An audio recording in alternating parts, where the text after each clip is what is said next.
आज महाराष्ट्राचे दादा हरपले.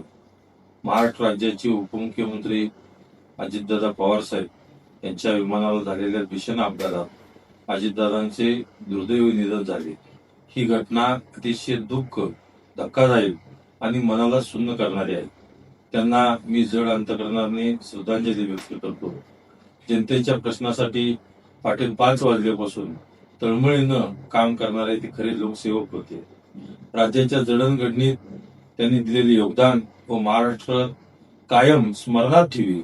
दादांचं अकाली जाणं हे त्यांच्या कुटुंबासाठी आणि संपूर्ण महाराष्ट्रासाठी आम्हा सर्वांनाच एक धक्कादायक आहे.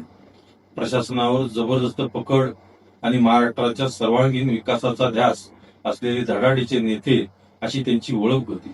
महाराष्ट्राच्या इतिहासात सर्वाधिक वेळा उपमुख्यमंत्री पद भूषवण्याचा विक्रम त्यांनी नोंदवला होता. त्यांनी महाराष्ट्राच्या राजकारणात आपली एक प्रभावी कार्यपद्धतीची छाप सोडली. त्यांच्या निर्णयाने महाराष्ट्राने एक कणखर, शिस्तबद्ध, वक्तशीर आणि कार्यतत्पर नेतृत्व गमावले आहे. ही पोकळी कधी भरून निघणारी नाही.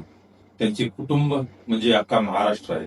या दुःखातून सावरण्याचे बळ लावो हीच विठू रखमाई व दामाजी पंतांच्या चरणी प्रार्थना.